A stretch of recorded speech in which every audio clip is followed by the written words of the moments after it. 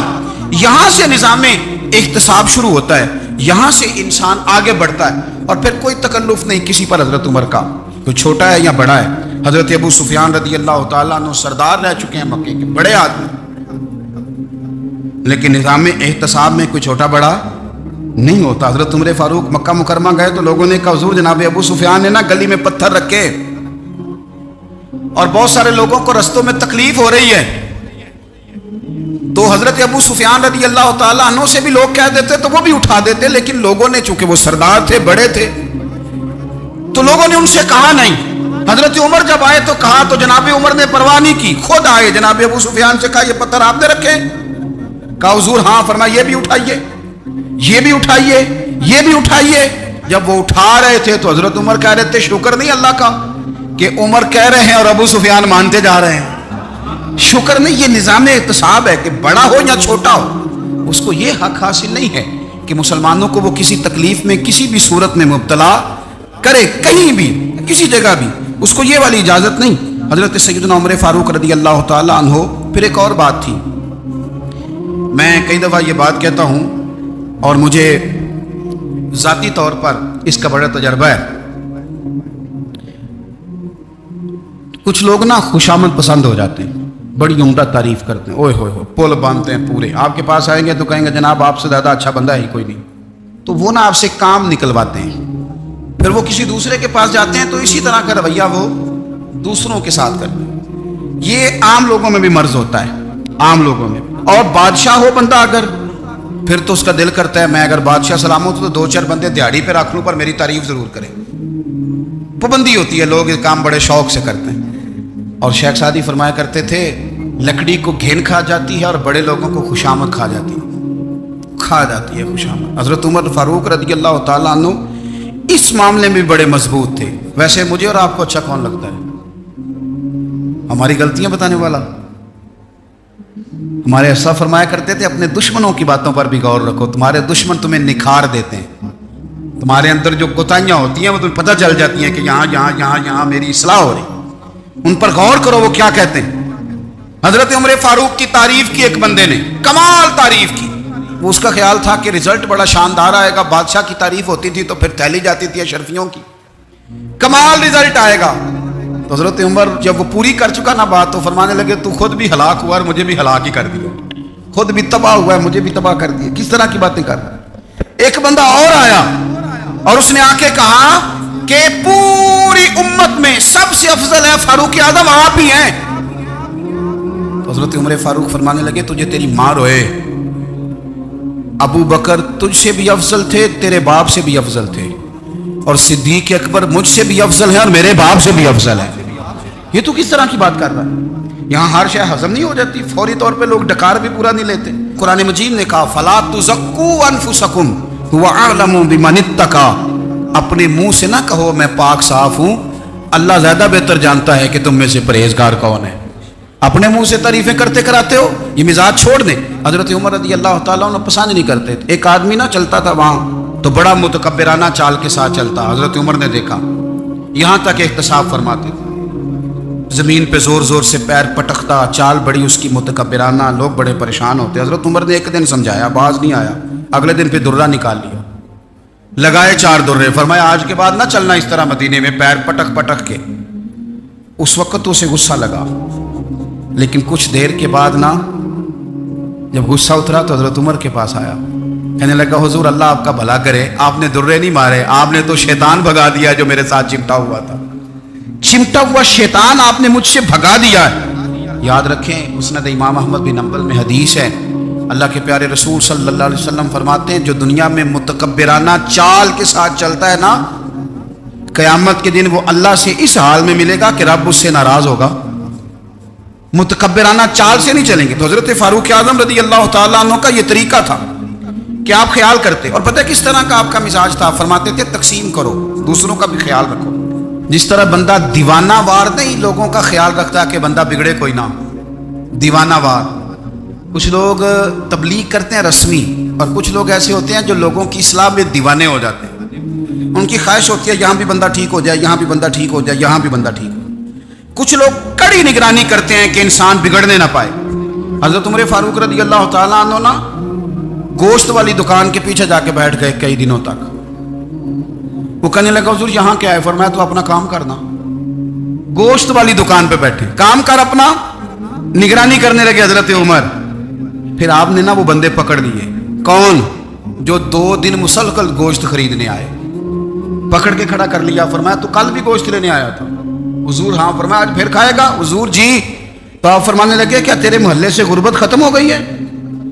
تیرے رشتہ دار سارے پیٹ بھر کے کھاتے ہیں، تو 2 دن گوشت لینے آتا ہے؟ فرمایا آج کے بعد مسلسل گوشت لینے آیا تو درے سے ماروں گا، خبردار یہ کام نہ کرنا۔